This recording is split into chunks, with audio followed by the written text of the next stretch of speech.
만약 여러분이 다시 젊어질 수 있다면 어떻게 하시겠습니까? 70 노인이 25 청년으로 돌아가는 샘물이 있다면 말입니다. 실제로 한 마을에서 이런 일이 벌어졌습니다. 가난한 나무꾼 내외는 그 물을 마시고 젊음을 되찾았지요. 그런데 신기한 일입니다. 똑같은 샘물을 마신 부잣집 양반은 젊어지기는커녕 100년을 넘게 산 사람처럼 급히 늙어 죽었습니다. 피부는 종이처럼 말라붙고 뼈만 앙상하게 남은 채 말이지요. 같은 물인데 어째서 이런 일이 벌어진 걸까요? 그 샘물은 마신 이에 무엇을 보았던 걸까요? 이야기는 늙은 나무꾼이 산에서 파랑새 한 마리를 구해준 봄날부터 시작됩니다. 산골 외딴 마을. 한양에서 사흘을 걸어야 닿는 곳에 작은 움막이 하나 있었습니다. 움막 주인은 나무꾼 영감과 그의 아내였습니다. 자식 없이 늙어가는 두 사람이었지만 서로를 원망한 적은 한 번도 없었지요.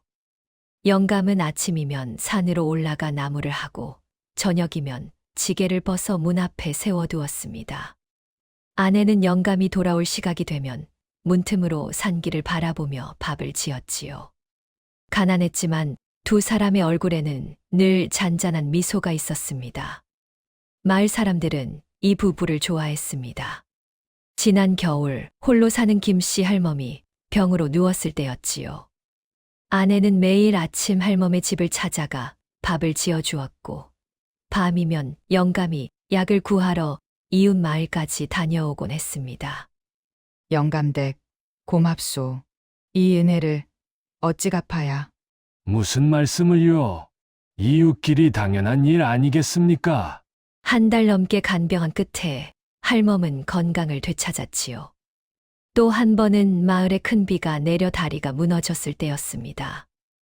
영감은 다른 장정들과 함께 사흘 밤낮을 꼬박 세워 다리를 고쳤습니다. 나이가 70이 넘었지만 젊은이들 못지않게 일했지요. 영감, 쉬엄쉬엄 하시오. 나이가 있지 않소. 괜찮소. 다리가 없으면 마을이 불편하지 않소. 가을 추수 때면 두 사람은 혼자 사는 과부들의 논을 도왔습니다. 자신들의 일은 뒤로 미루고 먼저 과부들의 벼를 베어주었지요. 영감, 우리 것부터 해야 하지 않겠소? 여보, 우린 둘이라도 있지 않소. 저 집은 홀로인데. 그렇긴 하지요.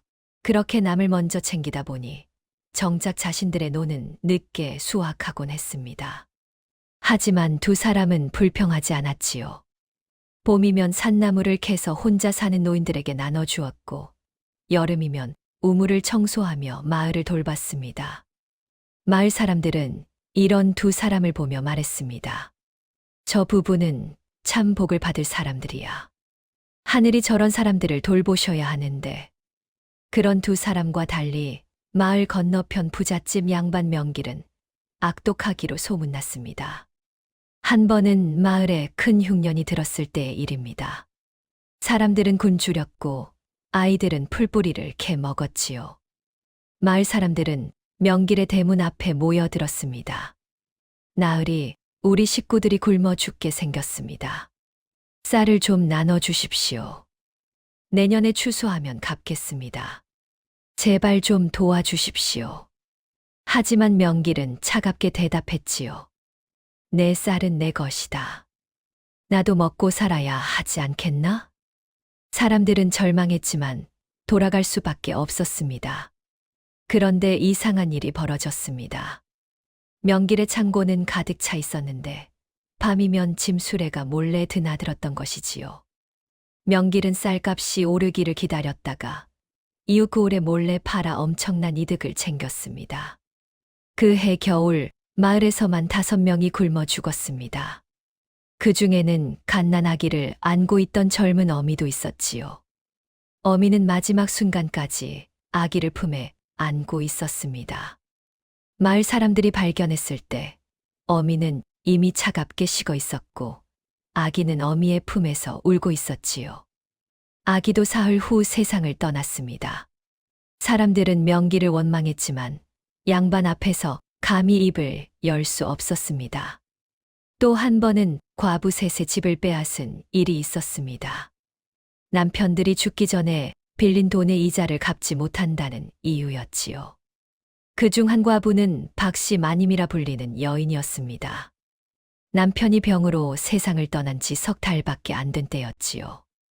나으리, 제발 한 달만, 아니 보름만 더 기다려 주십시오. 제가 품팔이를 해서라도 갚겠습니다. 안 된다. 기한은 기한이다. 나으리, 어린 자식 둘을 데리고 어디로 가란 말입니까? 박씨 마님은 울며 애원했지만 명길은 관아 관속들을 데리고 와서 짐을 내다 버렸습니다. 명길은 관아의 이방과 짜고 문서를 조작했습니다. 원래 빌린 돈은 은자 5냥이었는데 문서에는 10냥으로 적혀 있었던 것이지요. 이게 무슨 말씀입니까? 5냥을 빌렸는데 문서를 보거라. 여기 분명히 10냥이라 적혀 있지 않느냐. 과부들은 억울했지만 관아에서 만든 문서를 어찌할 수 없었습니다. 결국 세 집 모두 하루아침에 길거리로 내몰렸습니다. 박씨 마님은 두 아이를 데리고 친정으로 돌아갔지만 다른 과부 한 명은 의지할 곳이 없었지요. 그 과부는 추운 겨울을 버티지 못하고 얼어 죽었습니다. 그러고도 또 병든 노인의 마지막 재산인 소 한 마리를 빼앗은 적이 있었습니다. 노인의 이름은 최서방이었습니다. 평생 성실하게 농사를 지어온 사람이었지요. 하지만 병이 들어 일을 할 수 없게 되자 명길에게 약값을 빌리러 갔습니다. 2달 안에 은자 3냥을 갚거라. 못 갚으면 손은 내 것이다. 노인은 약을 먹고 겨우 목숨을 건졌습니다. 아들이 품팔이를 해서 돈을 모으고 있었지만 2달 안에는 부족했지요. 노인은 명길을 찾아가 사정했습니다. 나으리, 한 달만 더 기다려 주십시오. 아들이 품팔이를 해서 돈을 모으고 있습니다. 안 된다. 약속은 약속이다. 제발, 제발 부탁드립니다. 노인은 무릎을 꿇었지만 명길은 차갑게 돌아섰습니다. 명길은 약속한 기한보다 열흘이나 일찍 소를 끌고 가버렸습니다. 노인은 그 충격으로 다시 병이 들어 이듬해 봄에 세상을 떠났지요. 최서방의 아들은 아버지 장례를 치르며 통곡했습니다. 아버지, 제가 무능해서 제가. 마을 사람들은 울며 장례를 도왔지만 아무도 명길을 탓하지는 못했습니다. 나무꾼 부부도 옛날에 그에게 당한 적이 있었습니다. 아내가 중병에 걸렸을 때였지요. 그때 아내는 고열에 시달리며 며칠째 정신을 잃고 있었습니다. 마을 약초꾼이 와서 진맥을 하더니 고개를 저었지요. 영감, 이건 약초로는 안 되겠소. 한양에서 귀한 약재를 구해야 할 것 같소. 얼마나 듭니까? 은자 10냥은 있어야. 영감은 당황했습니다. 평생 모은 돈이 겨우 은자 3냥이었지요. 영감은 망설이다가 명길을 찾아갔습니다. 나으리, 제발 돈을 좀 빌려주십시오. 제 아내가 죽어가고 있습니다. 명길은 영감을 위아래로 훑어보았습니다. 담보가 있느냐? 논이. 논성 맞이기가 있습니다. 그 논이면 은자 10냥 값어치는 하겠구나. 명길은 조상대대로 물려받은 논성 맞이기를 담보로 잡았습니다. 그리고 은자 10냥을 빌려주었지요. 석 달, 하루라도 늦으면 땅은 내 것이다. 영감은 아내를 살리기 위해 고개를 숙였습니다. 다행히 약이 듣기 시작했습니다. 아내는 한 달 만에 침상에서 일어날 수 있었고 2달이 지나자 걸을 수 있었지요. 하지만 석 달 안에 돈을 마련할 수는 없었습니다. 영감은 나무를 더 많이 했고 아내도 몸이 나으면서 바느질을 해서 돈을 모았지만 턱없이 부족했습니다. 석 달이 되기 이틀 전 영감은 명길을 찾아갔습니다.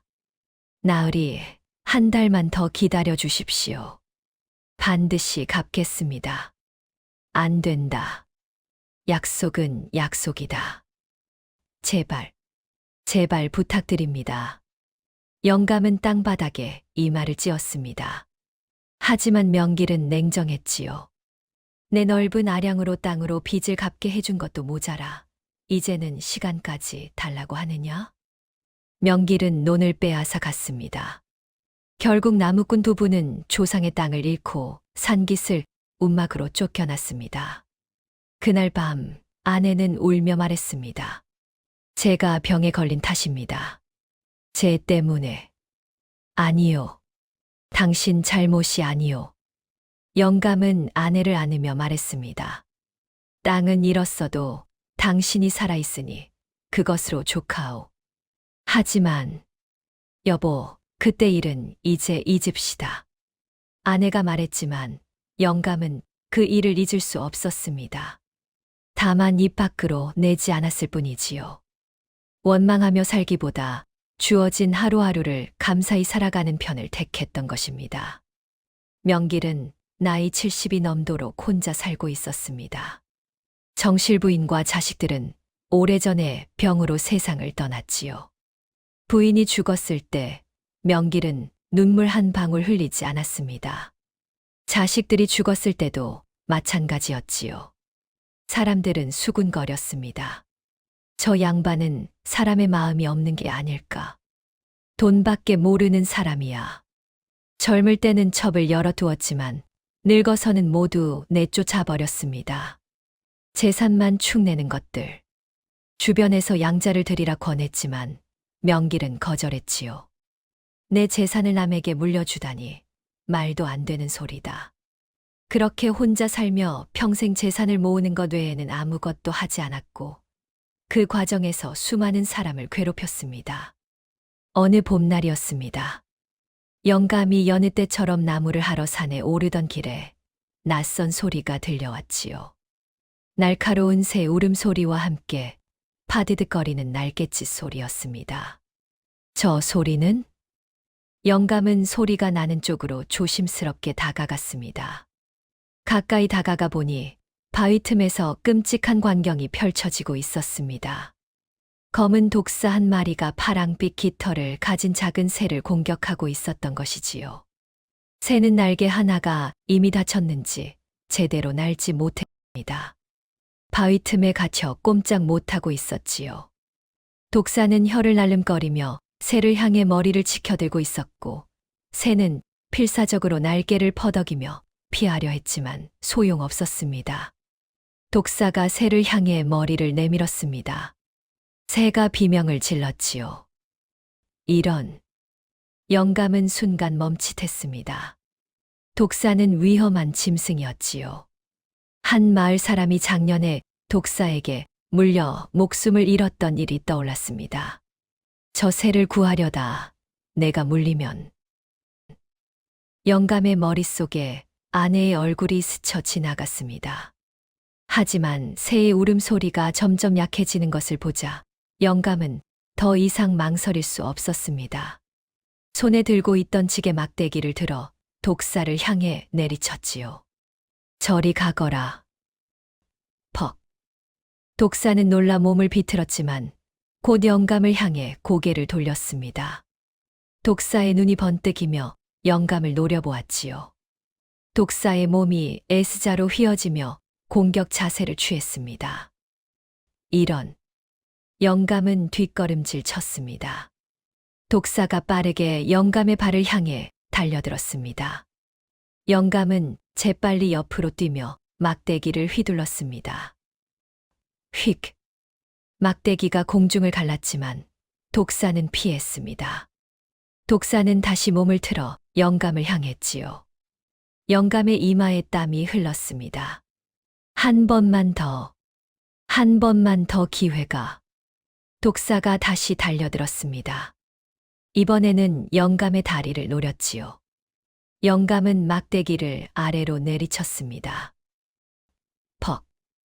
막대기가 독사의 머리를 스쳤습니다. 독사는 비명을 지르며 뒤로 물러났지요. 영감은 숨을 몰아쉬며 다시 막대기를 들었습니다. 독사는 영감을 노려보다가 결국 몸을 돌려 풀숲으로 사라졌습니다. 영감은 가슴을 쓸어내렸습니다. 휴, 다행이구나. 손이 떨렸지만 영감은 파랑새에게 다가갔습니다.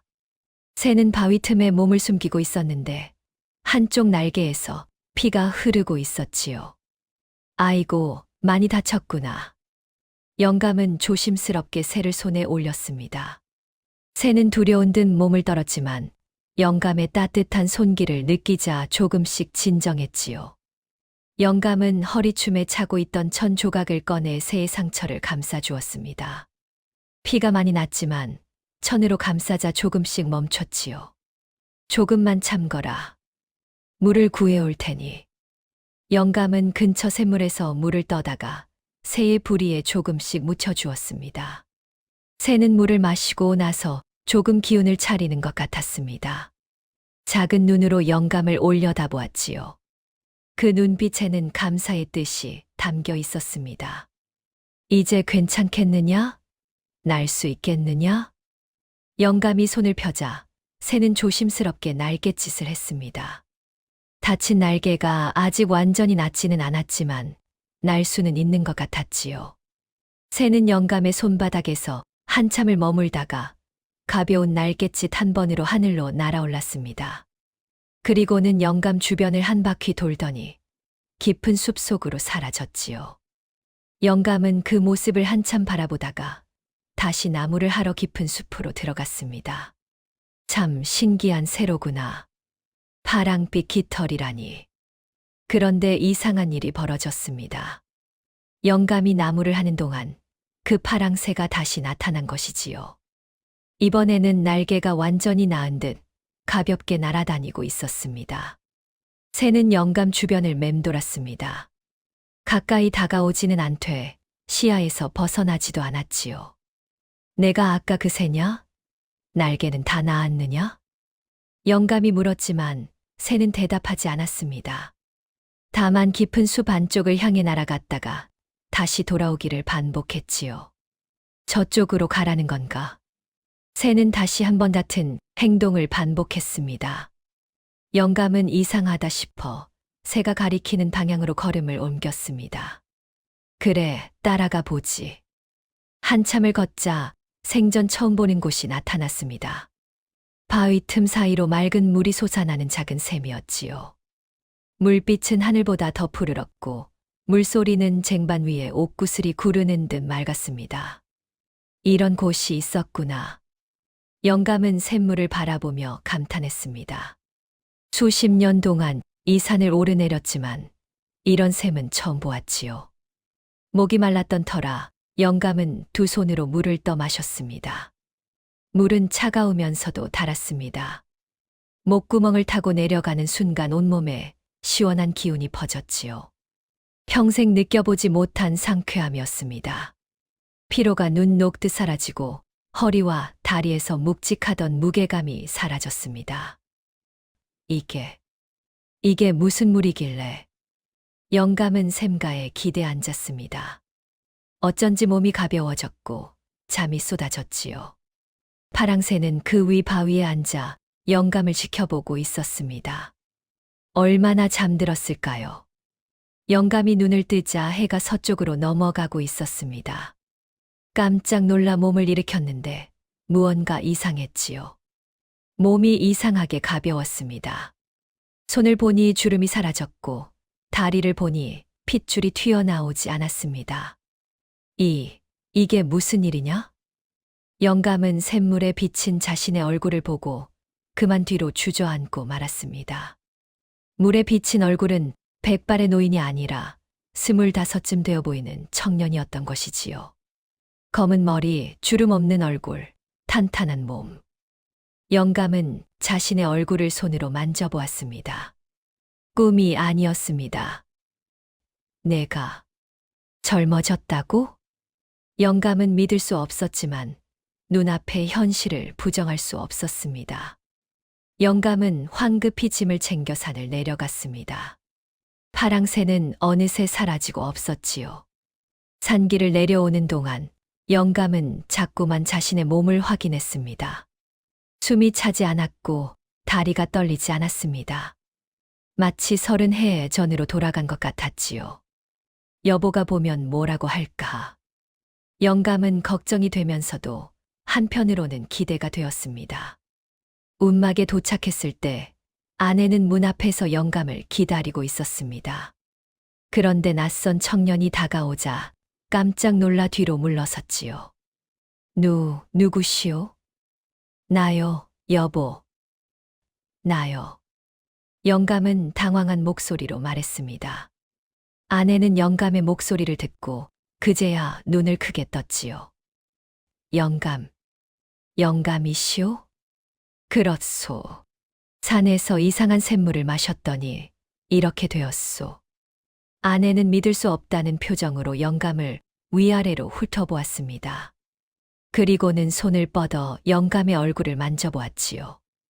따뜻했고 부드러웠습니다. 이럴 수가. 이런 일이. 아내는 그 자리에 주저앉아 울기 시작했습니다.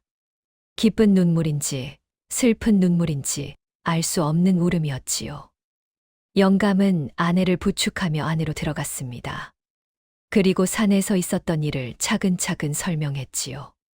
파랑새를 구한 일, 새가 안내한 샘, 그리고 샘물을 마신 후의 일까지. 아내는 놀라움을 감추지 못하며 들었습니다. 그럼 나도 그 물을 마시면? 영감이 고개를 끄덕였습니다. 아마도 그럴 것 같소. 하지만 이게 정말 좋은 일일까요? 아내의 물음에 영감은 잠시 말이 없었습니다. 모르겠소. 하지만 우리가 함께 조금 더 오래 살 수 있다면 그것도 복이 아니겠소. 아내는 영감의 손을 잡았습니다. 그렇다면 같이 가요. 다음 날 새벽 두 사람은 함께 산에 올랐습니다. 영감이 기억을 더듬어 샘을 찾았고 해가 떠오를 무렵 그 푸른 샘가에 도착했지요. 아내는 샘물을 바라보며 한참을 망설였습니다. 물빛은 정말 하늘보다 더 푸르렀고 물소리는 듣기만 해도 마음이 편안해졌습니다. 정말 괜찮을까요? 괜찮소. 나도 이렇게 되지 않았소. 아내는 천천히 물을 떠 마셨습니다. 한 모금, 두 모금. 적당히 마신 후 샘가에 앉아 눈을 감았지요. 영감은 아내의 곁에 앉아 그 모습을 지켜보았습니다. 얼마 후 아내가 눈을 떴습니다. 손을 보고 발을 보고 물에 비친 자신의 얼굴을 보았지요. 주름이 사라지고 백발이 검어졌습니다. 젊은 시절의 모습으로 돌아간 것이지요. 정말 이렇게 되었구려. 아내는 눈물을 흘렸습니다. 기쁨의 눈물이었지요. 두 사람은 서로를 마주보며 손을 잡았습니다. 젊은 시절처럼 탄탄한 손, 주름 없는 손이었지요. 그들은 오랜만에 산길을 가볍게 내려왔습니다. 마을 사람들은 두 사람을 보고 놀라 입을 다물지 못했습니다. 저 사람들이 나무꾼 영감네라고? 말도 안 돼. 어떻게 하루 사이에. 처음에는 믿지 못했습니다. 마을 사람들은 두 사람을 둘러싸고 이리저리 살펴보았지요. 정말 나무꾼 영감이 맞나? 목소리는 똑같은데. 얼굴이. 이게 어떻게 된 일이오? 소문은 삽시간에 퍼졌습니다. 마을 어귀에서 장터까지, 장터에서 이웃 마을까지. 사람들은 나무꾼 부부의 운막 앞으로 몰려들었지요. 도대체 무슨 일이 있었던 거요? 무슨 약이라도 드셨소? 한양에서 온 명이라도 만났소? 영감은 처음엔 숨기려 했습니다. 하지만 거짓말을 할 성품이 아니었지요. 게다가 마을 사람들의 눈빛이 점점 날카로워지고 있었습니다. 숨기면 안 돼요. 우리도 알 권리가 있지 않소. 그렇소. 같은 마을 사람인데 혼자만 좋은 일 있으면 어떻게 하오? 영감은 아내를 바라보았습니다. 아내도 난처한 표정이었지요. 결국 영감은 입을 열었습니다. 산속에 푸른 샘이 있는데 그 물을 마시니 이렇게 되었소. 순간 마을이 술렁였습니다. 샘이라니, 그럼 우리도 마시면 젊어질 수 있다는 거 아니오? 어디 있소? 그 샘이 어디 있단 말이오? 사람들은 앞다투어 영감에게 매달렸습니다. 영감은 손을 저으며 말했지요. 그 샘을 어떻게 다시 찾겠소? 파랑새가 안내해 준 곳인데 이제 새도 보이질 않소. 파랑새, 그게 무슨 말이오? 정말이오. 제가 산에서 새를 구해줬더니 그 새가 샘으로 안내해 준 것이오. 사람들은 서로 얼굴을 마주 보았습니다. 믿기 어려운 이야기였지요. 그럼 다시 가보면 되지 않소? 길을 기억하고 있을 테니. 그게 기억이 나질 않소. 새를 따라가느라 정신이 없었거든요. 사람들은 실망하며 돌아갔지만 마음속에는 의심이 자라고 있었습니다. 다음 날부터 마을 분위기가 달라지기 시작했습니다. 우물가에서 여인들이 수군거렸습니다. 저들이 정말 샘을 못 찾는 걸까? 아니면 혼자만 알고 있는 거 아닐까? 그럴 리가. 그 양반은 거짓말을 못하는 사람인데. 사람 마음이라는 게 언제 변할지 모르지. 장터에서는 남정네들이 모여 이야기했습니다. 나라면 그 샘을 비밀로 했을 거야. 우리한테 말한 것만 해도 대단한 거지. 하지만 위치를 말 안 하는 건 똑같잖아. 찾을 수 없다는데 어쩌겠나. 며칠이 지나자 마을 공기가 더욱 묘해졌습니다. 나무꾼 부부가 지나가면 사람들이 힐끔거리며 쳐다보았습니다. 아이들은 두 사람을 따라다니며 신기한 듯 쳐다보았지요. 정말 할아버지 맞아. 응.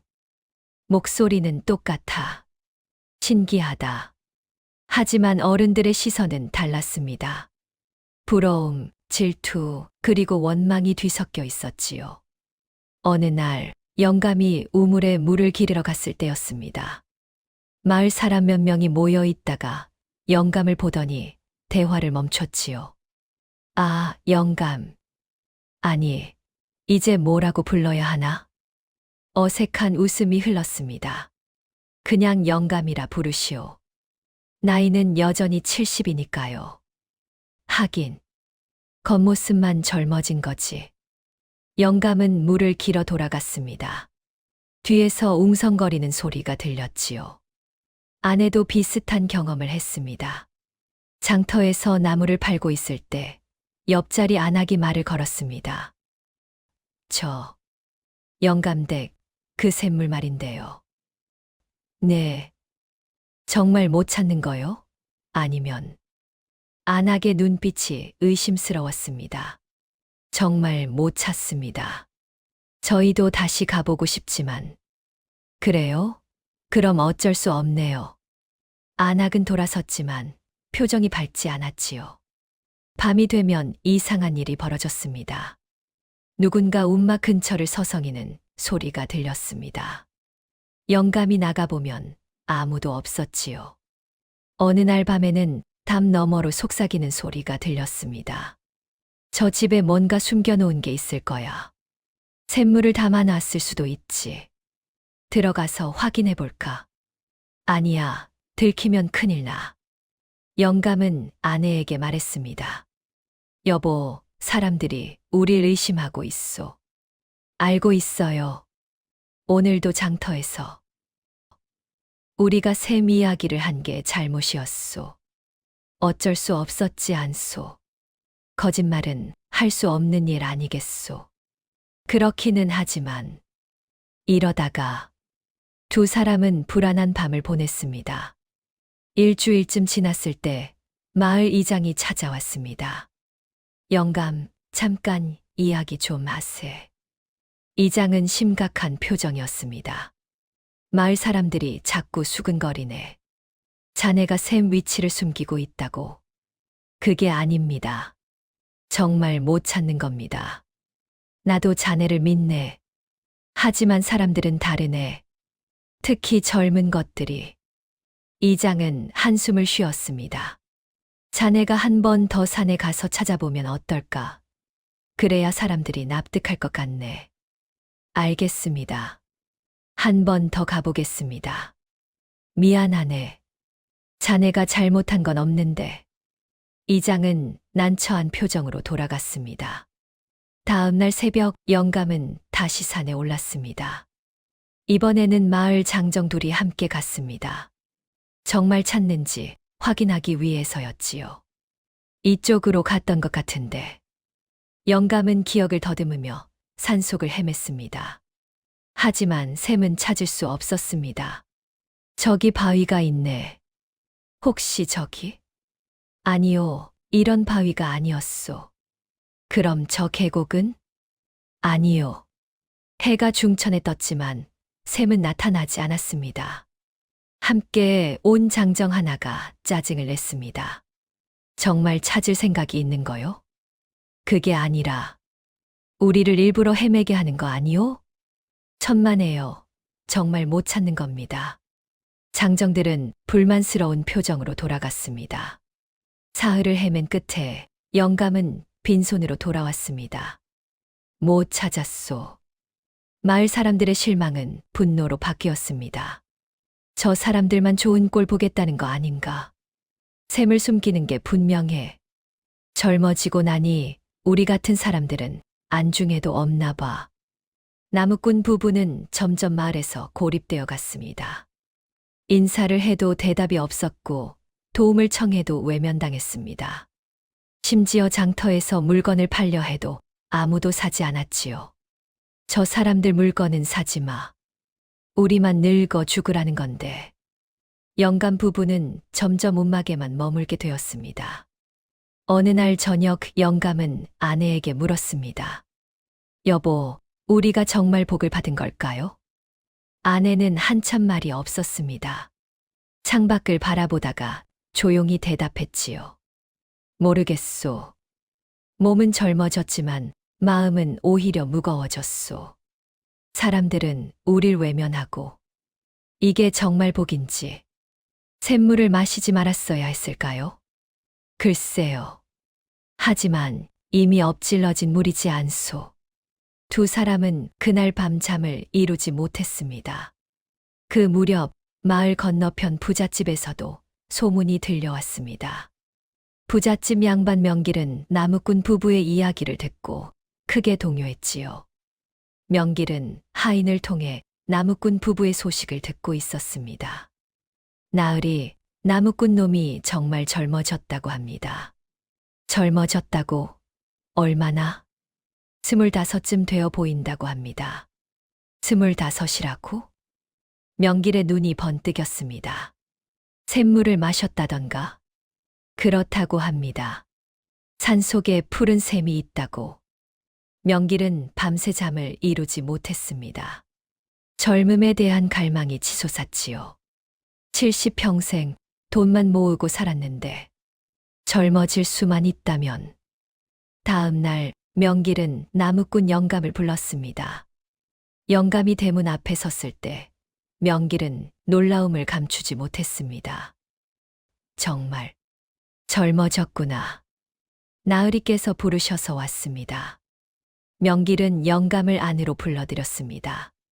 그리고 정중하게 자리를 권했지요.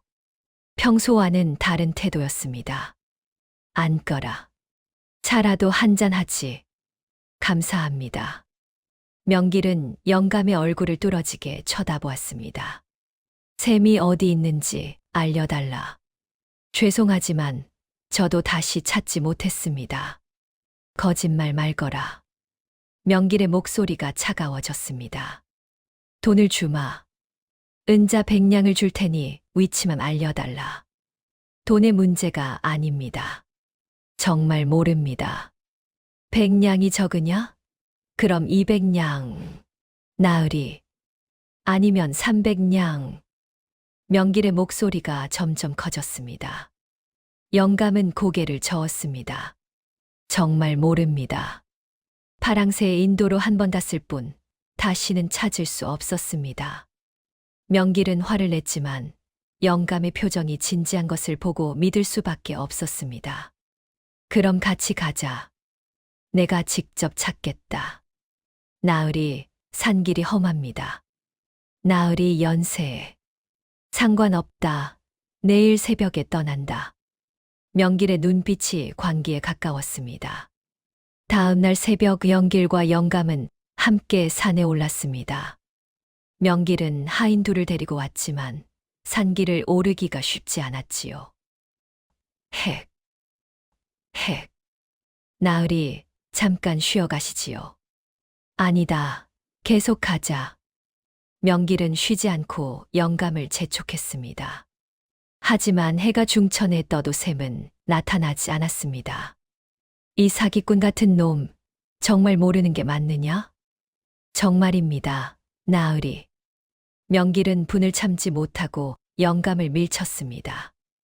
영감이 바위에 넘어지며 팔을 다쳤지요. 나으리. 쓸모없는 놈, 돌아간다. 명길은 화가 난 채로 산을 내려갔습니다. 영감은 다친 팔을 감싸 안고 산을 내려왔습니다.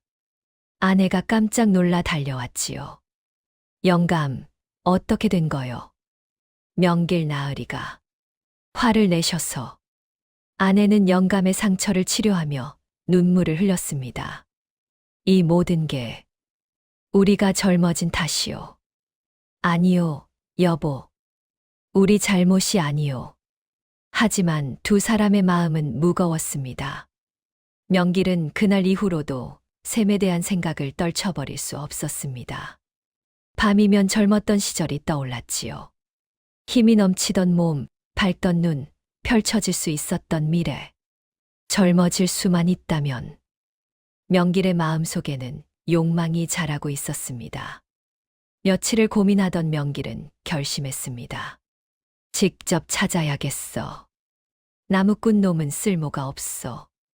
다음 날 새벽 명길은 하인들에게도 알리지 않고 홀로 산에 올랐습니다. 파랑새가 안내했다고 했지. 그럼 새를 찾으면 되는 거 아닌가? 하지만 산속에는 새가 많았습니다. 까치, 참새, 까마귀. 하지만 파랑새는 보이지 않았지요. 명길은 산길을 헤맸습니다. 어디 있느냐? 그 샘이. 해가 떠올랐지만 샘은 나타나지 않았습니다. 첫째 날이 지나고 둘째 날이 되었습니다. 명길의 옷은 가시덤불에 찢어졌고 발은 부르텄습니다. 하지만 멈추지 않았지요. 반드시 찾고 말겠어. 둘째 날 저녁 명길은 산속 작은 움막을 발견했습니다. 나무꾼들이 쉬어가는 곳이었지요. 그곳에서 밤을 보내며 명길은 생각했습니다. 나무꾼 놈이 젊어졌다고. 그럼 그 아내도. 명길의 머릿속에 나무꾼 아내의 젊어진 모습이 떠올랐습니다. 욕망이 일었습니다. 젊어진다면 여자도 재산도 모든 것을 다시 가질 수 있어. 셋째 날 아침이었습니다. 명길이 산중턱을 걷고 있을 때 저 멀리서 사람의 기척이 들렸습니다. 가까이 다가가 보니 젊은 여인이 나무를 캐고 있었습니다. 명길은 숨을 죽이고 바라보았습니다. 여인은 25쯤 되어 보였고 얼굴이 고왔습니다. 소박한 옷을 입고 있었지만 자태가 아름다웠지요. 저 여인이 고개를 들었습니다. 그리고 명길을 발견하고는 놀란 표정을 지었지요. 나으리, 이 산속에 어찌. 그 목소리를 듣는 순간 명길은 깨달았습니다. 나무꾼의 아내로구나. 명길의 가슴이 뛰기 시작했습니다. 70평생 이런 감정을 느낀 적이 없었지요. 아니, 젊었을 때도 이렇게까지 격렬한 욕망은 느껴본 적이 없었습니다. 명길은 천천히 여인에게 다가갔습니다. 내가 나무꾼의 아내냐? 네, 나으리. 그런데 어찌 이 산속에 샘을 찾고 있다. 내 남편이 알려준 그 샘 말이다. 여인은 고개를 숙였습니다. 저희도 다시 찾지 못했습니다. 죄송합니다. 그런가? 명길은 여인의 주변을 빙 돌며 살펴보았습니다. 여인은 불안한 기색을 보였지요. 나으리, 저는 이만 가보겠습니다. 여인이 돌아서려 하자 명길이 말했습니다. 잠깐. 네. 참으로 아름답구나. 여인의 얼굴이 굳었습니다. 나으리, 무슨 말씀을. 젊어지니 이렇게 아름다워지는구나. 나도 젊어지고 싶구나. 명길의 눈빛이 이상하게 빛났습니다. 여인은 본능적으로 위험을 느꼈습니다. 나으리, 저는 가봐야 합니다. 어디로 가려느냐? 조금만 이야기하자. 안 됩니다. 집에 영감이 기다리고 있습니다. 내 남편, 그 나무꾼 놈. 명길은 코웃음을 쳤습니다. 그 놈은 내게 빚진 몸이다. 내 넓은 아량으로 땅으로 빚을 갚게 해준 것도 모자라 이제는 샘까지 숨기고 있지 않느냐. 그게 아닙니다. 정말 못 찾는 겁니다. 시끄럽다. 명길이 소리를 지르며 여인의 팔을 잡았습니다. 너라도 내 것이 되어야겠다. 놓으십시오. 여인은 필사적으로 팔을 뿌리치려 했지만 명길은 놓지 않았습니다. 조용히 해라. 이 산속에는 아무도 없다. 살려주십시오. 제발. 명길은 여인을 나무 쪽으로 끌고 갔습니다. 여인은 발버둥 쳤지만 힘으로는 당할 수 없었지요. 내 남편이 나를 속였으니 이 정도는 당연한 대가다. 영감. 여인이 울부짖으며 소리를 질렀습니다. 명길은 여인의 입을 막으려 했습니다. 바로 그때였습니다. 여보. 저 멀리서 나무꾼 영감의 목소리가 들렸습니다. 명길은 깜짝 놀라 여인의 팔을 놓았습니다. 영감은 아내가 늦게 돌아오자 걱정이 되어 산에 올라온 것이었습니다. 여보, 괜찮소? 여인은 영감에게 달려가 그의 품에 안겼습니다. 영감. 여인은 울음을 터뜨렸지요. 영감은 아내를 안으며 명길을 노려보았습니다. 나으리, 무슨 짓을 하시려 한 겁니까? 명길은 당황했지만 곧 태연한 척했습니다. 별일 아니다. 그저 길을 물어보려 했을 뿐이다. 그럴 리가 있습니까? 제 아내가 울부짖는 소리를 들었습니다.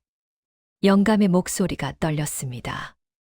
분노와 두려움이 뒤섞인 목소리였지요. 명길은 잠시 멈칫했습니다. 그리고는 냉소를 지었습니다. 증거가 있느냐? 내가 무얼 했다는 것이냐? 나으리, 내 놈이 양반인 나를 헐뜯었다는 소문이 퍼지면 어떻게 되겠느냐? 내 놈 가족은 이 마을에서 살 수 없을 것이다. 영감은 주먹을 불끈 쥐었습니다. 하지만 아무 말도 할 수 없었습니다. 양반과 평민 사이의 벽은 높았고 명길의 말이 맞았습니다. 명길은 비웃으며 영감 부부를 지나쳐 갔습니다. 그 셈이나 빨리 찾아야겠구나. 젊어지면 모든 것이 내 것이 될 테니까. 영감은 떨리는 아내를 부축하며 말했습니다. 괜찮소. 다친 데는 없소. 괜찮아요. 영감이 와주셔서. 미안하오. 내가 더 일찍 올 걸. 아니에요. 영감 잘못이 아니에요. 두 사람은 서로를 안으며 한참을 그 자리에 서 있었습니다. 여보, 이제 산에는 혼자 오지 마시오. 네. 저 양반이 무슨 짓을 할지 모르니. 두 사람은 급히 산을 내려갔습니다. 한편 명길은 분노와 욕망이 뒤섞인 채로 산속을 헤맸습니다. 반드시 그 셈을 찾아야 해. 젊어지고 싶다는 욕망은 이제 집착이 되었습니다. 젊어지면 그 여인도, 모든 것도. 명길은 쉬지 않고 걸었습니다. 사흘째 되는 날 오후였습니다. 명길은 지쳐 쓰러질 것 같았지만 포기하지 않았습니다. 그때 바위 틈 사이로 맑은 물소리가 들렸습니다. 저 소리. 명길은 남은 힘을 다해 그쪽으로 달려갔습니다. 그리고 마침내 푸른빛을 띤 샘이 눈앞에 나타났지요. 이것이구나. 드디어 찾았어. 명길은 무릎을 꿇고 샘가로 기어갔습니다. 손을 뻗어 물을 만졌습니다. 차갑고 맑은 물이었지요. 이제 나도 젊어질 수 있어. 명길은 황급히 두 손으로 물을 떠 마셨습니다. 한 모금. 물은 차갑고 달았습니다. 두 모금. 온몸에 시원한 기운이 퍼졌습니다. 세 모금. 피로가 사라지는 것 같았습니다. 이거야. 이게 바로. 명길은 잠시 멈췄습니다. 그리고 생각했지요. 나무꾼 놈들은 두세 모금만 마셨으니까 25이 된 거야. 나는 더 마셔서 20살, 아니 15으로 돌아가야 해. 욕심이 명길을 사로잡았습니다. 4모금, 5모금, 6모금. 명길은 멈추지 않았습니다. 더 마셔야 해. 7모금, 8모금, 9모금. 배가 불렀지만 계속 마셨습니다. 확실하게 젊어지려면 10모금, 11모금, 12모금. 숨이 찼지만 욕심은 멈추지 않았습니다. 20모금을 넘어서도 명길은 계속 물을 들이켰습니다. 이 정도면 충분하겠지. 명길은 마침내 샘가에 주저앉았습니다. 온몸이 뜨거웠다가 차가워지기를 반복했지요. 몸이 이상한데. 하지만 곧 변화가 시작되었습니다. 손의 주름이 사라지기 시작했습니다. 됐어. 젊어지고 있어. 피부가 탱탱해지고 팔의 기미가 옅어졌습니다. 굽었던 허리가 펴지고 침침했던 눈이 밝아졌지요. 하하하, 됐어. 나도 젊어졌어. 명길은 기쁨의 웃음을 터뜨렸습니다. 명길은 샘물에 비친 자신의 얼굴을 보았습니다. 주름이 사라지고 백발이 검어지고 있었지요. 정말 젊어지고 있어. 하지만 그때 이상한 느낌이 들었습니다. 변화가 멈추지 않는 것이었습니다. 뭐지? 손가락 마디가 뻣뻣해지기 시작했습니다. 그리고 손등의 피부가 거칠어졌지요. 이게 뭐야? 명길은 놀라 손을 자세히 보았습니다. 주름이 다시 생기기 시작했던 것입니다. 하지만 이전의 주름과는 달랐습니다. 더 깊고 더 촘촘하게, 마치 100년을 산 사람의 손처럼. 안 돼. 이건 아닌데. 명길의 팔에서도 똑같은 일이 벌어졌습니다. 탱탱했던 피부가 순식간에 쪼글쪼글해졌습니다. 핏줄이 붉어져 나오고 피부는 종이처럼 얇아졌지요. 으아아. 명길은 비명을 질렀습니다. 노화가 멈추지 않았습니다. 얼굴의 살이 꺼지고 눈이 침침해지고 이가 흔들리기 시작했습니다. 살려줘. 누가. 살려줘. 명길은 일어서려 했지만 다리에 힘이 들어가지 않았습니다. 뼈가 약해져 몸을 지탱할 수 없었던 것이지요. 도와줘. 제발. 누가. 하지만 산속에는 아무도 없었습니다. 명길은 샘가에 쓰러졌습니다. 머리카락이 하얗게 변하고 그것마저 빠지기 시작했습니다. 피부는 말라붙어 뼈에 달라붙었고 눈은 움푹 꺼졌지요. 제발. 명길의 목소리는 점점 가늘어졌습니다. 그의 머릿속에는 평생 괴롭혔던 사람들의 얼굴이 스쳐 지나갔습니다. 굶어 죽은 어미와 아기. 그 어미의 마지막 눈빛이 떠올랐습니다. 집을 잃은 과부들. 얼어 죽어가던 과부의 떨리는 손이 기억났습니다. 소를 빼앗긴 노인. 노인의 절망스러운 표정이 선명했습니다. 땅을 잃은 나무꾼 부부. 영감이 무릎 꿇고 애원하던 모습이 보였습니다. 그리고 오늘 산에서 만난 여인. 두려움에 떨던 그 눈빛. 내가 잘못했어. 명길의 입술이 떨렸습니다. 용서해줘. 하지만 이미 늦었습니다. 해가 서쪽으로 기울어갈 무렵 명길은 그 자리에서 숨을 거두었습니다. 샘물은 여전히 흐르고 있었지만 이제 그 빛은 예전만큼 푸르지 않았습니다. 명길의 주변에는 찢어진 옷가지만 남아 있었고 그의 몸은 100년을 넘게 산 사람처럼 말라붙어 있었지요. 샘 주변은 고요했습니다. 새소리도 들리지 않았고 바람도 불지 않았습니다. 다만 물소리만이 쟁반 위에 옥구슬이 구르듯 맑게 울릴 뿐이었지요. 그리고 해가 완전히 지자 샘물은 천천히 흐름을 멈추기 시작했습니다. 바위 틈 사이로 흐르던 물이 점점 줄어들더니 마침내 말라붙었습니다. 다만 바닥에 물기의 흔적만 희미하게 남아있을 뿐이었지요. 명길이 산에 간 지 나흘이 지났습니다. 하인들은 주인을 찾아 산을 뒤졌지만 찾을 수 없었지요. 나으리. 하인들의 외침이 산속에 메아리 쳤지만 대답은 없었습니다. 마을에서도 소문이 돌았습니다. 명길 나으리가 실종됐다더라.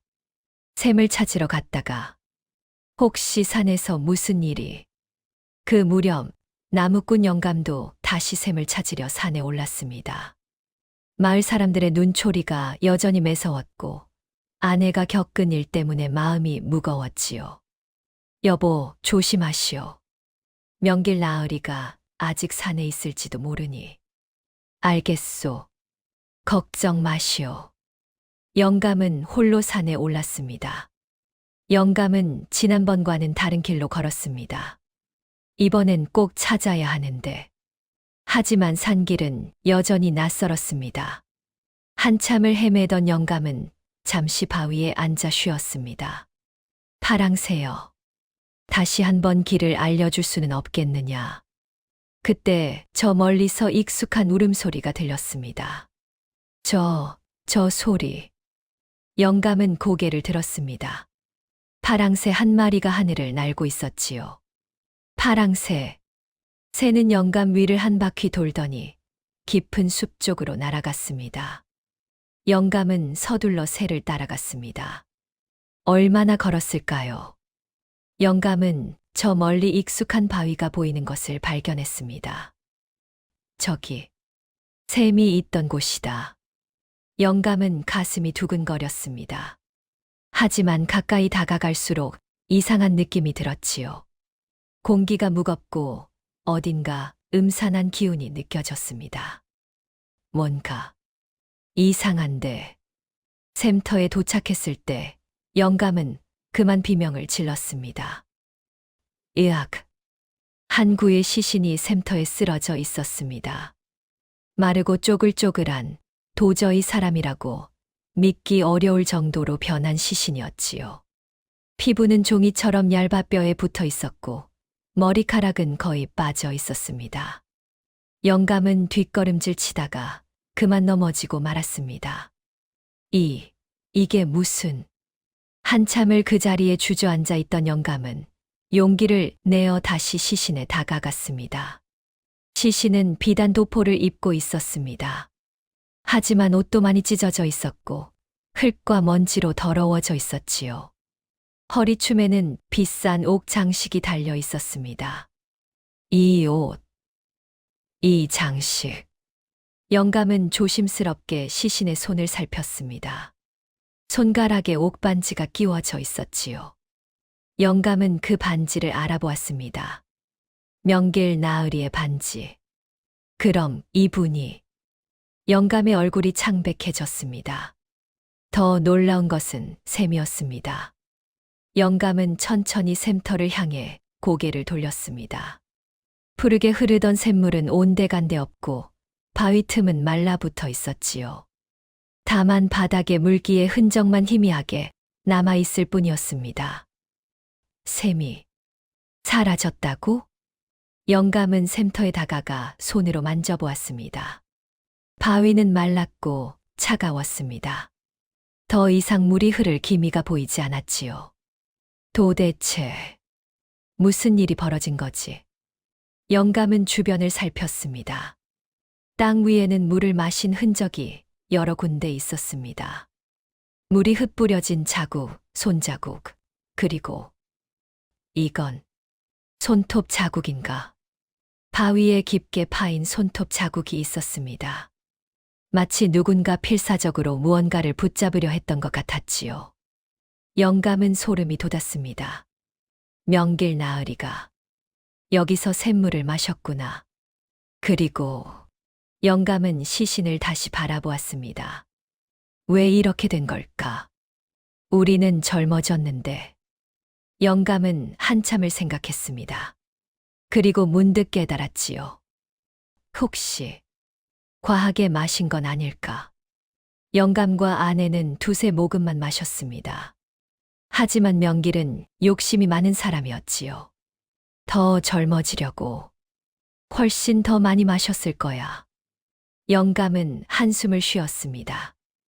욕심이 화를 부른 거로구나. 영감은 급히 산을 내려가 마을 이장에게 알렸습니다. 이장님, 큰일입니다. 영감, 무슨 일인가? 명길 나으리를 산에서 찾았습니다. 정말인가? 어디 계신가? 돌아가셨습니다. 샘터에서. 이장의 얼굴이 굳었습니다. 돌아가셨다고? 그럼 샘물을. 네, 그런 것 같습니다. 하지만 모습이. 영감은 본 것을 그대로 말하기가 망설여졌습니다. 직접 보셔야 할 것 같습니다. 이장과 마을 장정 5명이 영감을 따라 산에 올랐습니다. 해가 서쪽으로 기울 무렵 일행은 샘터에 도착했지요. 저기. 영감이 가리키는 곳을 보고 모두가 경악했습니다. 이게 사람이란 말인가? 장정 하나가 그 자리에서 토하고 말았습니다. 이장은 떨리는 손으로 시신에 다가갔습니다. 정말 명길 나으리가 맞나? 옷과 반지를 확인한 이장은 고개를 끄덕였습니다. 맞네. 맞아. 하지만 이장님, 이 꼴이 샘물을 잘못 마신 개로구먼. 장정들이 시신을 옮기려 하자 이장이 말했습니다. 잠깐 샘을 먼저 보세. 일행은 샘터로 다가갔습니다. 샘이 말라붙었네. 아까까지 물이 흘렀던 건가? 아니요. 제가 왔을 때도 이미 말라 있었습니다. 영감이 대답했습니다. 이장은 바위 틈을 손으로 만져보았습니다. 완전히 말랐구먼. 이제 물이 나오지 않을 것 같네. 사람들은 서로 얼굴을 마주 보았습니다. 도대체 무슨 일이 벌어진 거지? 샘물을 마셨는데 왜 저렇게 됐을까? 나무꾼 영감네는 젊어졌는데. 무언가 잘못된 게 분명해. 아무도 정확한 이유를 알 수 없었습니다. 이장이 말했습니다. 일단 시신을 마을로 옮기세. 장례를 치러야지. 시신은 평상에 실려 마을로 옮겨졌습니다. 소식을 들은 마을 사람들이 모여들었지요. 명길 나으리가 돌아가셨다고? 샘에서 무슨 일이? 사람들이 시신을 보려 하자 이장이 막았습니다. 보지 마시오. 참아볼 수 있는 모습이 아니오. 하지만 몇몇 사람들은 이미 보고 말았습니다. 이게 사람이란 말인가? 소문은 빠르게 퍼졌습니다. 그날 저녁 마을 사람들은 이장의 집에 모였습니다. 도대체 무슨 일이 벌어진 건가? 나무꾼 영감네는 젊어졌는데 명길 나으리는 왜 저렇게? 샘물에 무언가 비밀이 있는 게 분명해. 사람들은 수군거렸습니다. 한 노인이 말했습니다. 이장, 이웃마을 점쟁이 할멈을 불러보는 게 어떻겠소? 점쟁이 할멈? 무당 할멈 말이오. 그분이라면 이 일의 뜻을 알 수 있지 않겠소? 이장은 잠시 고민하다가 고개를 끄덕였습니다. 그렇세. 다른 방법도 없으니. 다음 날 이웃 마을에 점쟁이 할멈이 왔습니다. 할멈은 마을에서 30이나 떨어진 곳에 사는 무당이었지요. 60이 넘었지만 정정했고 눈빛이 날카로웠습니다. 할멈은 먼저 시신을 보았습니다. 한참을 시신을 내려다보던 할멈은 고개를 끄덕였습니다. 그렇군. 그리고는 영감 부부를 불렀습니다. 그대들이 그 샘물을 마신 이들인가? 그렇습니다. 할멈은 두 사람을 위아래로 훑어보았습니다. 젊어졌구먼. 얼마나 마셨는가? 조금씩. 두세 모금 정도 마셨습니다. 샘을 처음 발견했을 때 무슨 일이 있었는가? 영감은 파랑새를 구한 이야기를 했습니다. 할멈은 고개를 끄덕이며 들었습니다. 그리고 샘터가 어땠는지 말해보거라. 말라붙어 있었습니다. 물의 흔적만 있었지요. 할멈은 눈을 감고 한참을 생각했습니다. 마을 사람들은 숨을 죽이고 기다렸지요. 마침내 할멈이 눈을 떴습니다. 이제 알겠구먼. 할멈은 마을 사람들을 향해 말했습니다. 이 일은 욕심의 대가로다. 욕심의 대가라니요. 그 샘물은 하늘이 내린 복의 샘이었소. 선한 이에게는 복을 주고 악한 이에게는 벌을 주는 셈이었지요. 사람들은 귀를 기울였습니다. 이 두 사람은 평생 선하게 살았소. 남을 돕고 욕심내지 않았지요. 그래서 셈이 복을 준 것이요. 할멈은 영감 부부를 바라보았습니다. 그리고 이들은 적당히 마셨소. 욕심내지 않았기 때문이지요. 할멈은 시신을 가리켰습니다. 하지만 저 양반은 달랐소. 평생 욕심으로 살아온 자였지요. 마을 사람들은 고개를 끄덕였습니다. 명길의 악행은 모두가 알고 있었으니까요. 그런 자가 샘물을 마셨소. 그것도 욕심을 부려 과하게 마셨지요. 더 젊어지려고, 더 많은 것을 가지려고. 할멈의 목소리가 낮아졌습니다. 그 욕심이 독이 되어 스스로를 죽인 것이요. 샘은 그의 욕심의 벌을 내렸고 그는 급하게 늙어 죽었소. 한 사람이 물었습니다. 그럼 샘이 말라붙은 것은? 샘이 자신의 역할을 다했기 때문이요. 할멈은 하늘을 올려다보았습니다. 선한 자에게 복을 주고 악한 자에게 벌을 준 후 더 이상 세상에 있을 이유가 없어진 것이지요. 샘은 자신의 임무를 마치고 하늘로 돌아간 것이요. 사람들은 숙연해졌습니다. 그러니 더 이상 샘을 찾으려 하지 마시오. 이제 그 샘은 없소. 할멈의 말에 마을은 조용해졌습니다. 한 노인이 조심스럽게 물었습니다. 할멈, 그럼 나무꾼 영감네는 괜찮을까요? 그분들도 샘물을 마셨는데. 할멈은 영감 부부를 바라보았습니다. 걱정 마시오. 이들은 욕심내지 않았으니까요. 다만, 할멈은 잠시 말을 멈췄습니다. 무슨 일이 생기든 그것은 하늘의 뜻이요. 그 뜻을 받아들여야 하지요. 영감은 아내의 손을 잡았습니다. 알겠습니다. 할멈은 나무꾼 부부에게 다가와 말했습니다. 그대들은 선한 삶을 살아왔소. 그러니 두려워하지 마시오. 감사합니다, 할멈. 다만 한 가지 명심하시오.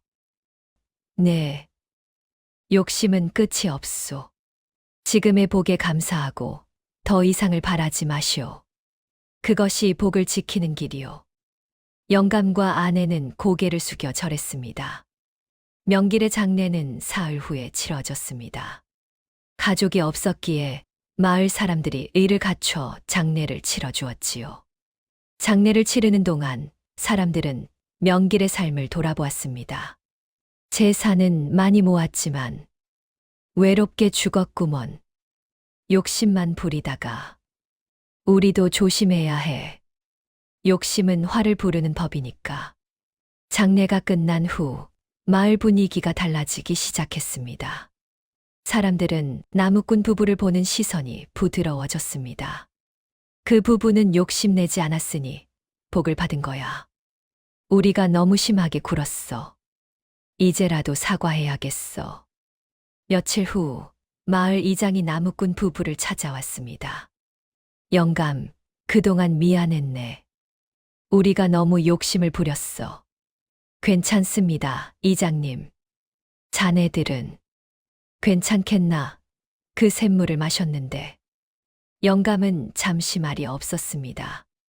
그리고는 조용히 대답했지요. 글쎄요. 저희도 알 수 없습니다. 다만 하늘의 뜻이 있다면 그 뜻을 따를 뿐이지요. 아내가 덧붙였습니다. 욕심내지 않았으니 부끄러울 것은 없습니다. 무슨 일이 생기더라도 그것 또한 받아들이겠습니다. 이장은 두 사람의 담담한 모습을 보고 고개를 끄덕였습니다. 그렇겠지. 자네들은 늘 그렇게 살아왔으니까. 이장은 한숨을 쉬며 돌아갔습니다. 그날 밤 영감은 아내에게 말했습니다. 여보, 명길 나으리를 보니 우리가 얼마나 운이 좋았는지 알겠소. 그래요. 우린 욕심내지 않았으니까요. 욕심이라. 영감은 창밖을 바라보았습니다. 우리도 젊어지고 싶어서 샘물을 마셨으니 욕심이었던 건 아닐까요? 아내는 한참을 생각하다가 대답했습니다. 영감, 우린 명길 나으리와 달랐소. 그분은 더 젊어지려고, 더 많은 걸 가지려고 물을 마셨지만 우린 그저 서로와 더 오래 살고 싶었을 뿐이요. 서로와 더 오래. 그래요. 나는 영감과 조금 더 함께 있고 싶었소. 그게 전부였어요. 영감은 아내의 손을 잡았습니다. 나도 그랬소. 두 사람은 서로를 바라보며 미소 지었습니다. 시간이 흘렀습니다. 마을 사람들은 점차 나무꾼 부부를 예전처럼 대했지요. 우물가에서 만나면 인사를 건넸고 장터에서도 자연스럽게 이야기를 나눴습니다. 영감, 그동안 미안했네. 괜찮습니다. 우리가 너무 욕심을 부렸어. 용서해주게. 영감 부부는 아무 일 없었다는 듯 사람들을 대했습니다. 병든 이가 있으면 여전히 밤새 간병했고 굶주린 이가 있으면 양식을 나눴지요. 마을 아이들도 다시 두 사람을 따랐고 어른들도 예전처럼 도움을 청했습니다. 한 달쯤 지났을 때 낯선 젊은이가 마을에 나타났습니다. 25쯤 되어 보이는 양반 차림의 젊은이였지요. 젊은이는 마을 이장을 찾았습니다. 실례지만 이장 어른 댁이 어디입니까? 내가 이장이네만 자네는? 저는 명길 큰어른의 조카입니다. 이웃 고을에서 왔습니다. 이장의 표정이 숙연해졌습니다. 아, 명길 나으리에. 들어오게. 이장의 집에서 차를 마시며 조카는 말했습니다. 큰어른의 부음을 듣고 늦게나마 왔습니다. 장례는 이미. 그렇네. 사흘 전에 치렀지. 죄송합니다. 소식을 늦게 들어서. 조카는 고개를 숙였습니다. 큰어른께서 어떻게 돌아가신 건지 들어도 될까요? 이장은 산에서 있었던 일을 들려주었습니다. 조카는 충격을 받은 표정이었지요. 그런 일이 욕심이 화를 부른 것이로군요. 조카는 며칠간 마을에 머물며 명길의 집을 정리했습니다. 창고에는 쌀이 가득했고 곳간에는 은자가 쌓여 있었습니다. 하지만 집은 텅 비어 있었지요. 따뜻한 기운이라고는 없었고 사람의 온기도 느껴지지 않았습니다. 큰어른께서 이렇게 외롭게 사셨구나. 조카는 한숨을 쉬었습니다. 문서들을 정리하던 조카는 낡은 상자 하나를 발견했습니다. 상자 안에는 여러 개의 땅 문서가 들어 있었지요. 이것들은 조카는 문서들을 하나씩 살폈습니다. 과부들의 집 문서, 노인의 논문서, 그리고 나무꾼의 논문서. 조카는 문서를 읽어 내려갔습니다. 담보로 잡은 날짜, 빌린 금액, 그리고 빼앗은 날짜까지 자세히 적혀 있었지요. 이 모든 것들이 부당하게 빼앗은 것들이구나. 조카는 가슴이 무거워졌습니다. 다음 날 조카는 나무꾼 영감을 찾아갔습니다. 영감은 마당에서 나무를 다듬고 있었지요. 실례합니다. 혹시 나무꾼 어르신 댁이십니까? 그렇습니다만, 저는 명길 큰어른의 조카입니다. 영감은 손을 멈추고 조카를 바라보았습니다. 아, 들어오시지요. 움막 안으로 들어온 조카는 영감 부부를 마주했습니다. 두 사람의 젊은 모습에 조카는 놀랐지만 표정을 감췄지요. 큰어른께서 돌아가신 후 재산을 정리하다가 이것을 발견했습니다. 조카는 낡은 문서 한 장을 내밀었습니다. 영감은 문서를 받아들었습니다. 오래전에 잃었던 논성 맞이기의 문서였지요. 이 땅은 원래 어르신의 것이었다고 들었습니다. 네, 오래전 일입니다. 부당하게 빼앗긴 것이지요. 돌려드려야 할 것 같아서 찾아왔습니다. 영감은 문서를 보며 한참을 말이 없었습니다. 아내도 옆에서 조용히 문서를 바라보았지요. 고맙습니다. 하지만 영감이 입을 열었습니다. 네, 이 땅을 마을 사람들과 나눠 갖고 싶습니다. 조카는 놀란 표정을 지었습니다. 나눠 가지시겠다고요? 네. 명길 나으리께서 괴롭혔던 분들이 많습니다. 과부들도 계시고 노인들도 계시지요. 그분들도 땅을 돌려받아야 하지 않겠습니까? 그렇지만 이건 어르신의 땅인데 혼자 갖기엔 너무 큽니다. 그리고 영감은 문을 바라보았습니다. 우리에게 필요한 건 넓은 땅이 아니라 평온한 마음입니다. 아내가 덧붙였습니다. 욕심내지 않는 게 복을 지키는 길이라고 배웠습니다. 조카는 두 사람을 바라보며 고개를 숙였습니다. 큰어른께서 이런 분들의 땅을 빼앗았다니 부끄럽습니다.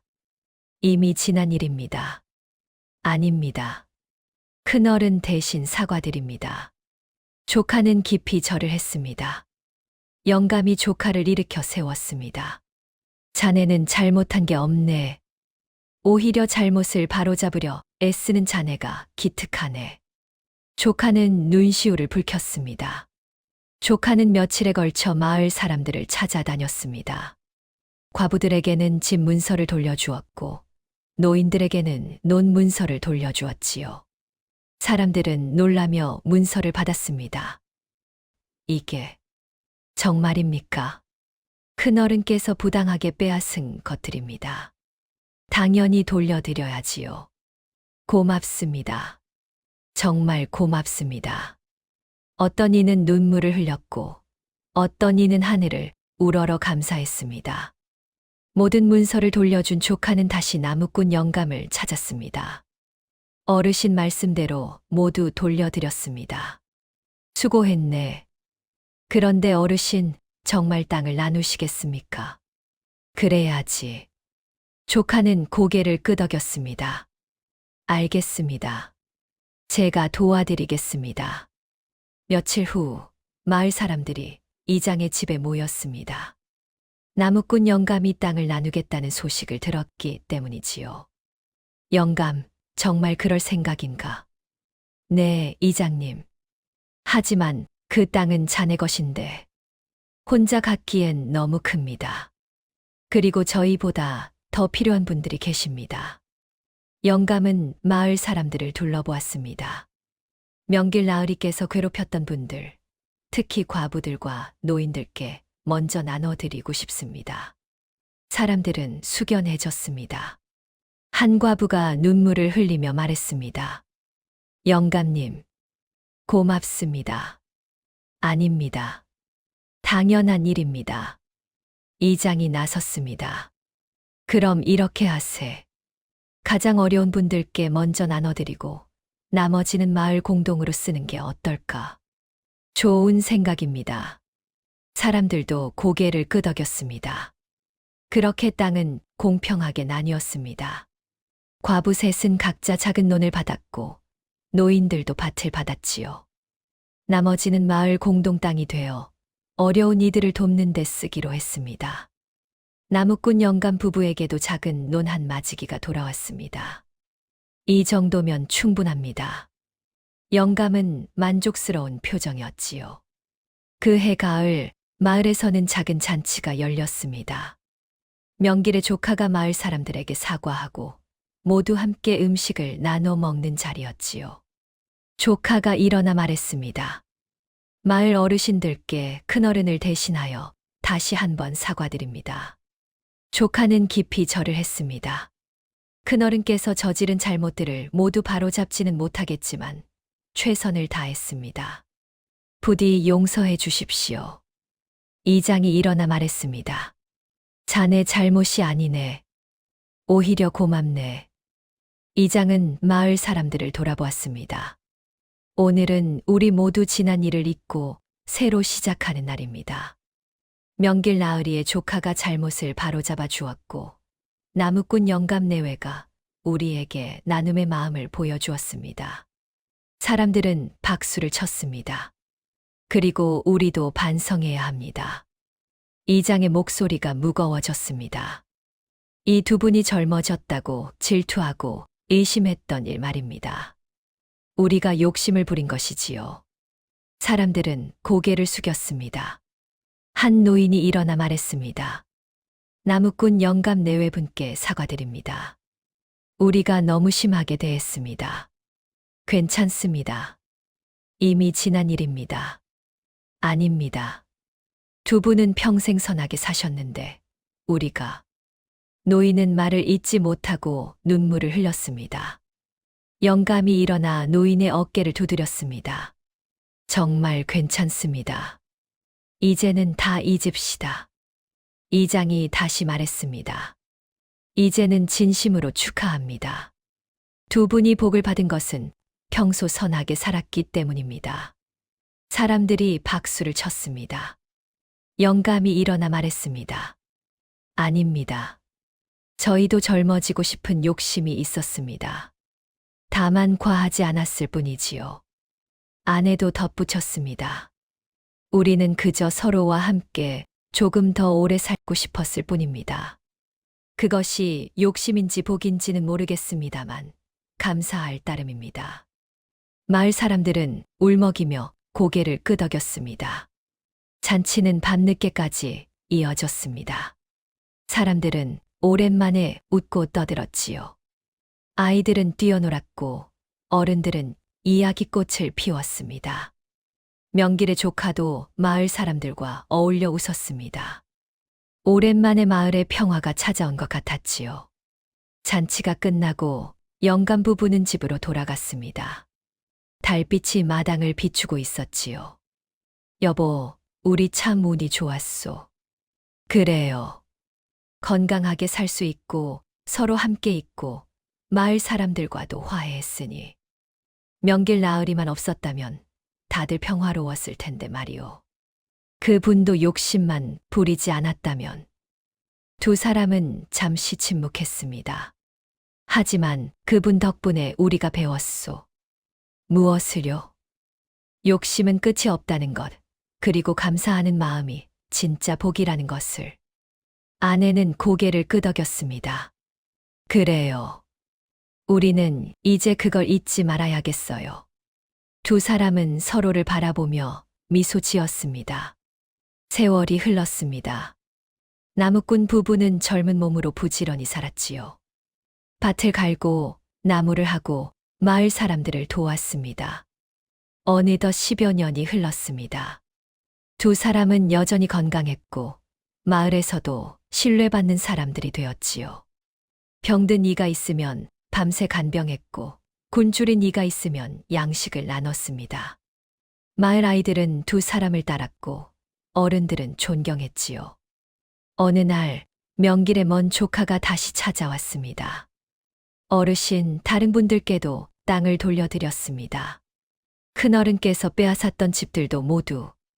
조카는 고개를 숙였습니다. 말분들께 다시 한번 사과드립니다. 영감은 조카의 어깨를 두드렸습니다. 자네는 잘못한 게 없네. 돌아간 분의 잘못을 바로잡으려 애쓰는 자네가 기특하네. 조카는 눈시울을 붉히며 절을 했습니다. 마을 사람들은 돌려받은 땅을 놓고 모였습니다. 나무꾼 영감이 자기 몫을 우리와 나눴다는데 그 양반은 참 욕심이 없어. 우리도 과부들과 노인들에게 조금씩 나눠주는 게 어떨까? 사람들은 고개를 끄덕였습니다. 그렇게 명길이 빼앗았던 땅들은 마을 사람들에게 공평하게 나뉘었지요. 가장 어려운 사람들이 가장 많이 받았고 여유 있는 사람들은 적게 받았습니다. 마을에는 오랜만에 웃음이 돌아왔습니다. 세월이 더 흘렀습니다. 나무꾼 부부는 마을에서 가장 존경받는 사람들이 되었지요. 젊은 몸으로 오래오래 마을을 위해 일했고 사람들은 그들을 사랑했습니다. 그리고 두 사람이 세상을 떠난 후에도 마을에는 이야기가 전해졌습니다. 산속에 푸른 샘이 있었고 선한 이에게는 복을, 욕심 많은 이에게는 벌을 주었다는 이야기. 그리고 진짜 복은 욕심 없이 감사하며 사는 것이라는 이야기가 대대로 이어졌지요.